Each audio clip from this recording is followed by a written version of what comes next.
Today we've got an awesome story of revenge against somebody that was outwardly laughing about taking advantage of them. We'll get to that in a bit, but first, she tried to extort a baby from me, but ended up helping me keep the baby. This happened way back, my daughter's 30 now. When I was 18 and in my first year of college, I got pregnant. The father joined the Navy to escape responsibility. My parents, who are strict conservatives except when it's inconvenient, abandoned me and cut me off financially. They wanted me to end the pregnancy to prevent the loss of my scholarship. That's how I found myself at 18, suddenly and totally responsible for myself and my living situation, with no financial or emotional support from anyone. I lived in a private dorm and was befriended by the property manager, Donna. When I told her my situation, she swooped in like a hero and helped me get a place to stay at one of the other properties she managed. I was getting evicted from the dorm. She then helped me get a job at a gift shop at one of those properties.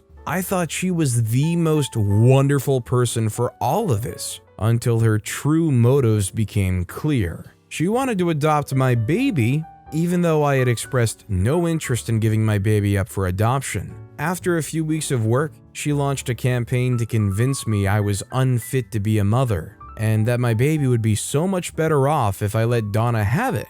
At first, it was subtle, passive-aggressive remarks about how much money she and her husband had, how she couldn't have children herself, how she hoped that she was able to adopt one day, and what a wonderful life they would give their baby. But as time passed, her approach became more aggressive and direct. She was always around the shop and would even come to my apartment, ready to point out things I did or didn't do that proved what a terrible mother I would be. She went into long rants about how I was awful for having a baby without a father, how we'd be welfare trash forever, how God brought her into my life because she was meant to have my baby. It was endless and constant for months. Sometimes I let her comments upset me and make me wonder if she was right, but in my heart I knew that I'd be a good mother. For a while, and feeling intimidated, I let myself be bullied into including her in baby-related events. I even let her go with me to the sonogram where I found out my baby was a girl.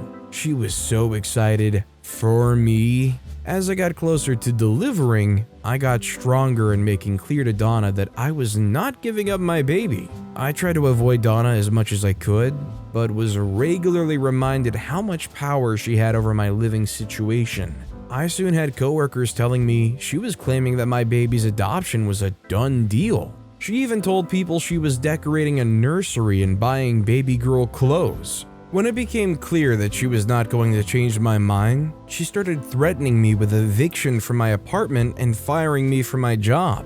That way I'd realize how unstable my situation was and recognize I had no business having a baby. And sure enough, I lost my job. She fired me for not wearing my shoes behind the cashier's counter at the gift shop. When I was on my feet all day, my feet would swell right out of my shoes. I'd stayed behind the counter and slip off my shoes for a bit, but never in view of the customers. Still, that was reason enough, in Donna's mind, to teach me a lesson. It didn't take long after losing my job to also lose my apartment. I ended up couch surfing and even spent some time homeless until I got some housing assistance. In the meantime, I had gone to the EEOC and complained, and they helped me mediate with the owners of the gift shop property. As a result, Donna got fired from managing that property, and I got months of back pay and some extra money for my trouble. In exchange for not full-out suing them, this small cash windfall turned out to be a huge blessing that actually enabled me to survive financially until I had my baby and could get back in school.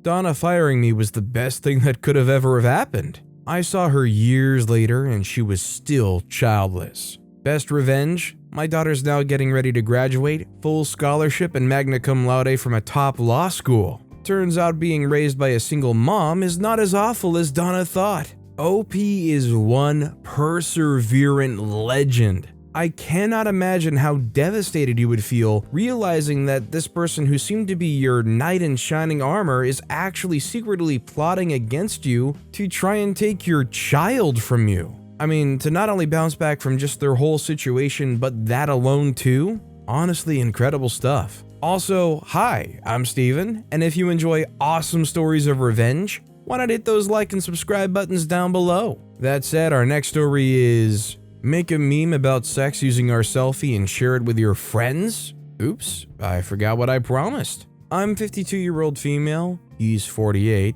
July 2022, we met through friends. His best friend being brothers with my superior coworker. I don't really have a friendship with her, but I guess she's alright.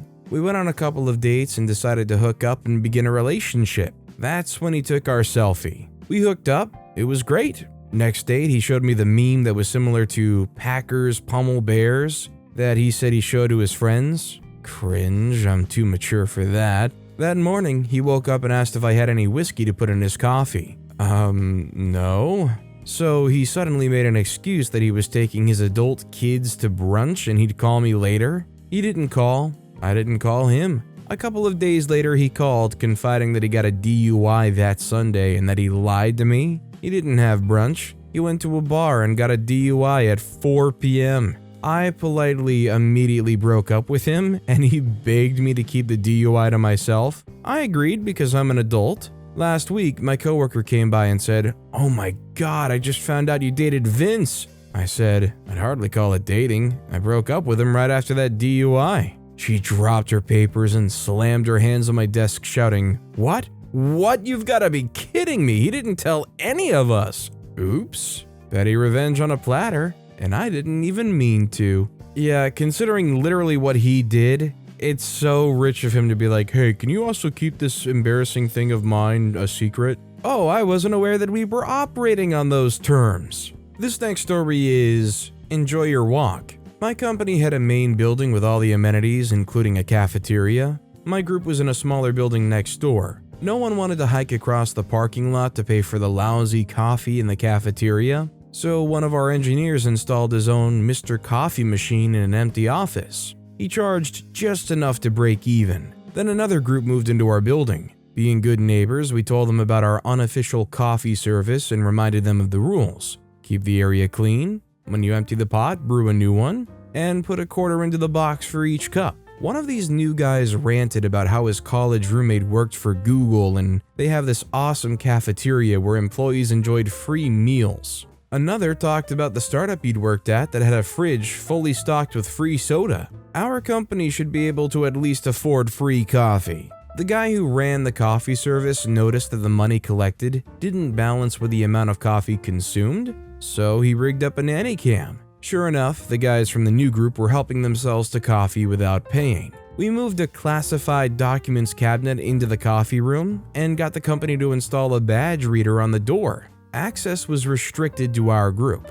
The new guys had to walk across the parking lot and pay twice as much for worse coffee. Just pitch in and help your fellow man. God forbid somebody puts in the effort to provide it when the company is not providing it themselves. Bunch of cheap jerks. Our next story is Jerk 18-Wheeler. This literally just happened this morning on my way to work. On my route to the office, I have to hop on the interstate for less than a mile to get to the main road that takes me to my office. The on-ramp to the highway ends up being the rightmost lane, which ends after about a quarter mile. The lane that I merge into is an exit-only lane for my exit. In these situations, as most of you know, it's best for traffic flow to drive all the way to the end of the lane and then zipper merge into traffic, which is what most people do. This morning, there was an 18-wheeler in the left lane that was apparently getting bent out of shape. People were passing him on the right well before the right lane ended. As I approached, he quickly moved the truck from the left lane into the right merged lane. It was an abrupt maneuver with no signal, and then he sat in the middle of both lanes. So it was pretty obvious what he was trying to do. My issue is that I had to slam on my brakes because of this, and it then impeded the flow of the traffic in the lane behind me. This jerk also decided to lay on the horn when anyone coming from the left on the highway would attempt to merge into the exit-only lane in front of him. Clearly, he owns the road and we are subject to his whims. My reaction to this was pretty simple, but petty nonetheless. After we took the exit and began merging onto the next highway, I jumped into the lane to the left of us as soon as it was permissible to do so, and then matched the speed of the 18-wheeler driving next to his cab. His issue? There was another exit-only lane coming up, and now he's stuck. I drove next to him for a couple of miles, matching his speed. He was laying on the horn at me to move so he could get into my lane, but I refused and eventually forced him off the exit. It was a very petty and minor victory, but I'm not going to lie, it was pretty satisfying. I'd like to add that I wasn't driving erratically next to the truck or doing anything that would potentially endanger any other motorists, nor did I impede traffic in any way during this process. There was a third lane to the left, so people were easily able to go around me or the truck if they wanted to. So, considering this guy desperately needed to get left, I'm surprised they didn't just full on hit the brakes and come to a complete stop. Was OP willing to be petty enough to match them coming to a complete stop on the interstate? The guy probably let his anger get the best of him, and he could only focus on trying to go faster than OP. Our next story is, my neighbors love loud music, so I played some for 15 days during Chinese New Year. My neighbors have young adults who throw wild parties with loud music. The laws in my country are that music must be stopped after 1 a.m. They keep going until 3. It was horrible when my brother was born, since the music would keep him screaming and crying all night. Last Chinese New Year, as a way to piss them off and celebrate as well, my dad and I blasted the most loud, obnoxious, repetitive lion dance music for the entire 15 days just to piss them off. I know this isn't even that good compared to other stories, but it's still our way of getting back at them. 100%, if you have neighbors who are so loud and even noise complaints don't seem to stop them, the trick is finding out when they are sleeping, and you ruin that for them. And you are unrelenting with that until they understand why it's happening. Our next story is bailing out on dinner date. Back when I was still in the dating scene, I met this girl through a dating app. We matched and hit it off right away in the chat. After a week or two, I asked her out on a dinner date. She wanted to bring a friend along. I hesitated at first, not because I don't want to pay for 3 people, but I don't want to be the third wheel. However, I agreed, thinking she would feel more comfortable with her friend on the date. I made a reservation at a casual restaurant that's built over a large man-made pool, open air, nicely decorated, good food. The table I reserved is in the more private area where couples usually dine. In short, the place is casual enough for 3 and romantic enough for a date, and if the date went badly, at least the food's good. On the date night, I went to pick her up just to find out that she invited another of her friends without telling me. So there's 3 of them in total, 2 friends and the girl. Obviously, I was flabbergasted. They greeted me and jumped in my car. They were just talking amongst themselves the entire way to the restaurant. I might as well have been an Uber driver at that point. We had to move to a bigger table. The restaurant wasn't fully reserved, so we didn't have to wait for long. The girls were having a blast. They ordered expensive dishes, went nuts on drinks. I was pretty much excluded from the conversation. Anything I said would be ignored. None of them even made a glance at me. It seems like I don't exist then. It was very clear to me that she and her friends are on girls' night out and I'm a sucker that's going to pay for them. With that, I ordered the most expensive steak and other dishes, piling up the bill, stuffing my face, then excused myself to the washroom, got in my car, and drove back home. On the way back, I got 20-ish calls that I didn't bother to pick up. When I got home, I was bombarded with messages and was called jerk and more. Yeah, them inviting one friend already is too much of a red flag. I feel like if that happens, you have to settle with going with something a little more cheaper. And if that's a bust, then you know there was really a catch. Our next story is an expensive laugh. My wife and I were together for 4 years, married for 1.5, and after some convincing from her mom, she evicted me from our shared apartment January 28th with no warning. Her name was on the lease, and I was subletting from her, paying my half of the rent directly to her, plus other bills. Yes, it's in writing. We were living in France, and I had nowhere to go, so I ended up taking an emergency flight to the US, courtesy of the US Embassy in France. When I got back to the US, I was devastated but ready to sign divorce papers without any arguing or conditions. February 1st, I had a group chat with my ex-wife, her mother, and her father so they could help us transition to our new lives apart.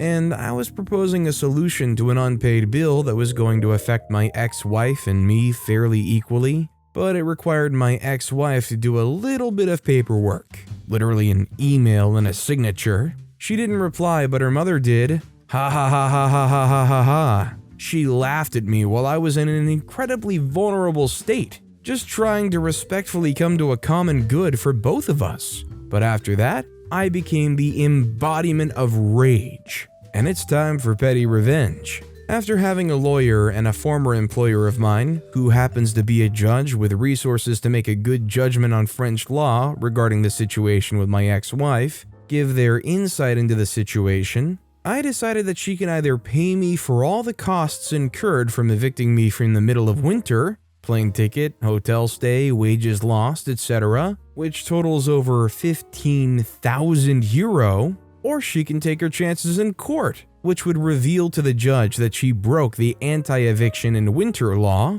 potentially causing her to go to prison. The lawyer and my former employer have said I have a pretty open and shut case. My ex-wife's mother literally had a 15,000 plus euro laugh. Moral of the story, if you're ever getting divorced or are in a situation where tensions are high and potential costs are large, don't laugh at the opposite party, especially when they're cooperative and being respectful. You love seeing the people who are so overly giddy at your misfortune or when you're down get theirs. There's nothing more satisfying than watching a person like that get knocked off a peg. Our next story is, to get back at my roommate for disrespecting/breaking my items, I put them on the top shelf so she can't reach them. My roommate is more careless with my items than I would appreciate. She'll use my mugs before hers, then get a chip in it and not apologize, or use my favorite utensils that I own before she uses hers,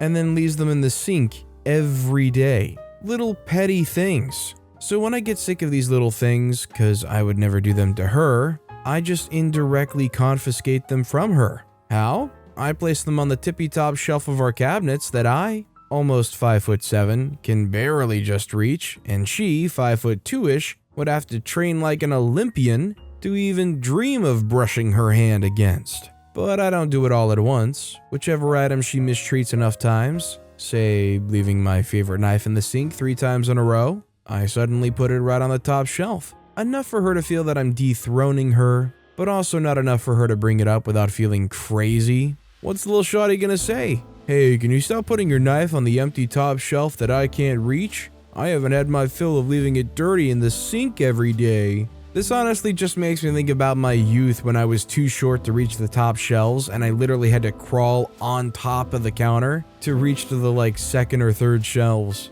It's one of those funny things where you just realize at some point I was just tall enough to reach up there no problem. Kind of like the saying where it's like, at one point in your life, your parents picked you up and set you down for the last time. Assuming you're tall enough, at some point you were just tall enough to reach the shelves in the cabinet. Our next story is, Reddit reaches the backwoods. 10 people in the register line at the farm store. Time change screwed up the register, and Karen decides to throw a fit about the line moving slow. She demands the manager, rattles her complaints at high volume. When he tries to speak, she pops off with, "Do you know who I am?" The manager skips a beat, grabs the store microphone and says, "Does anyone know who this woman is? She's lost and confused and doesn't know who she is." The entire line busted out laughing. Suggestions of calling the nursing home to see if they're missing someone, etc. She stormed off. I still don't know who she was, and I was still laughing when I got to the register. Asked the manager how he thought of that, and he said he saw it on Reddit. Reddit has reached the backwoods. Now, it might shock you, but I think there's more people around you or in your life that use or look at things on Reddit than you would ever really suspect. For some reason, I feel like there's this phenomenon where people who regularly use Reddit assume most people don't. But apparently 50 million people log on daily just to the app. That's not just people who don't have accounts or just browse. Our next story is, am I the jerk for sending a classmate's mother a video of her letting her boyfriend grab her, but in the middle of class? I, 16, classmate, around 16 probably. I don't know exactly how old everyone is, could be 16 or 17. Let's call her Vic. So, two of my friends, let's call them May and Crystal, both female, started dating. They sometimes held hands in class. Nothing more, nothing inappropriate. My classmate Vic decided to film them holding hands in class and send it to May's mother, outing her to her mom and getting her kicked out of her house. Now she's staying with her dad, and her mother doesn't talk to her anymore. The thing is, Vic has a boyfriend. They sit next to each other in class and are always pretty much screwing in class. The boyfriend, M, holds her, grabs her butt, her waist, kisses her neck, and they make out in class. They're actually inappropriate, unlike May and Crystal. A friend of mine sent me a video of M very clearly grabbing and fondling Vic's butt in the middle of class. And May sent me Vic's mom's phone number, and I sent Vic's mom the video saying that it made all of us uncomfortable. Vic and M were previously told by many teachers to drop it and stop making out in class, by the way. Am I the jerk? I barely talk with Vic. Maybe it was none of my business. Vic's mom is pretty furious. Not with Vic, but with me and May. She's even saying she's gonna sue us. I know she won't. She has nothing to sue over. We didn't publish the video or share it with others. But perhaps we should have just let it die and not try to get back on Vic. After all, sending the video to Vic's mom won't undisown May. I mean, let's be fair. The butt grabbing in class is pretty darn unsightly. Nobody wants to see that. So hey, send the video to their mom. Out them. Let's see if that entitled mother is willing to stick their neck out and stick up for the butt-grabbing boyfriend. That would be a weird confliction of entitlement. My daughter can have her butt grabbed in class anytime she wants. If anything, the teacher and, by extension, the school should be doing something about this behavior in the middle of class. This next story is, don't assume others don't speak Spanish. So I'm a bridal stylist. I help people find their wedding gown. I love my job, and 99% of the time, it's a happy, wonderful job with great coworkers and customers. And then there's the 1%. I had a bride today who was very sweet, but just didn't connect with the gowns we had. That's okay, it happens sometimes. She was fine. But her mom, and somehow it's always the mom or the aunt, was decidedly not happy and decided to crap talk me in Spanish the whole time. Does this woman know what she's doing? She's pulling nothing but ugly gowns. Said gowns were selected by the bride. I hope you don't ever get as fat as her, and so on. Lovely. Now, I am whiter than a jar of mayo, and I don't necessarily look like I speak Spanish. However, my parents are from a Spanish-speaking country, even though they're not ethnically Hispanic. I knew a lot more as a kid, but I still know enough to get around. So I waited until the end, and as they were leaving, I said, I hope you have a great day. Please feel free to come back anytime you'd like. We have lots more gowns you can go through if you'd like, in Spanish to the bride and her mom. And oh man, you know how good it feels when you're in a freak ton of pain? And the doctor finally gives you something that works, and you're suddenly not feeling any pain anymore? Or when you're craving the heck out of a specific flavor of ice cream and you manage to find it? Yeah, seeing that look on the bride's mom's face when she realized I heard and understood the entire hour of her ripping me to shreds was so much better. Now, see, of all of these stories, if I could pick and choose which revenge story happens to me, ignoring the ones, of course, that involve large financial gain, this would be the kind of one I would choose, where somebody is just going off on me, saying how ugly or fat or lazy I am, and being able to snap at the very end and say, yeah, I heard you the whole time, idiot. Hopefully humble somebody before they go and try to pull the same stunt again in the future. Our next story is, humiliated me for my height, but nature has its way of revenge. This happened in first year of my high school, so like 13 years ago. I was the shortest person in my class. It irked me a lot because people gave me names to make fun of me. I hated that I was short. This girl A was also a short girl, but not shorter than me, so she took it as a way to harass me every day of that year. While I was walking with my friends, she would run up to me and measure her height with me and shout out to her friends how she's still taller than me and giggle away. Her friends laughed with her, saying, "You're such a meanie." I felt humiliated, but I laughed it off in front of my friends. Cut to next year, I've kinda started accepting the fact that I'm short and I can't do anything about it. We have class photos coming up, so we line up according to our heights. First being the shortest person. As we were next in line, I was talking with my friends out of the line about something I forgot. A appears out of nowhere and drags me to the front saying, "Saved you your place." I was just stunned at her behavior, but before I could say anything, the games coach told me to move back at 5th in the line. Turns out I grew a bit in a year. I was jogging and exercising with my dad the whole vacation and was no more the shortest girl. Who took my place? A did. She was pulled out of her self-declared place and put in the front. I had a poop-eating grin as I looked at the back of her head, not moving an inch to look behind, because I would be at her line of sight. Photographs came in and I had a big smile on my face in my new spot. Isn't it sad that to a bunch of kids it's a big deal about who's the shortest, who's the one in the very front? What the heck does it matter in any way? This next story is laugh about taking advantage of me, enjoy couch hopping. So I was helping out a friend that I've known for quite a while because she's been having trouble finding work. She does actively look for work, but they're all low-paying temp jobs until she finds work in her field, and she lives in an area with a very high cost of living. Nothing huge, but stuff like helping round out her rent and covering her phone bill and Instacarting her groceries. I do pretty well for myself, so a few $100 a month really isn't a big deal. Fast forward to a few weeks ago, a mutual friend slides into my DMs with screenshots. We'll call her C and the one I've been helping, H. C says, "So you found a position yet?" H says, "Yeah, but I'm chillin', I got a good thing going right now." C says, "What?" H says, "I got a few available, but OP's been covering most of my crap, so I've just been chilling with the free handouts." C says, "That's kinda messed up, dude." H says, "Yo, not my freaking fault if homie wants to be a simp. I'ma probably get more next month. You should hit him up too." At that point, C blocked H. When I confronted H with it, she coughed up some lame butt excuses and begged me to just help her out one more month because she's out of her lease and will get evicted. I told her to find another simp because I was just trying to do right by my friends. 2 days ago, she hits me up one more time, offering hooking up with me if I pay for a moving truck and if I know anyone's couch she can crash on.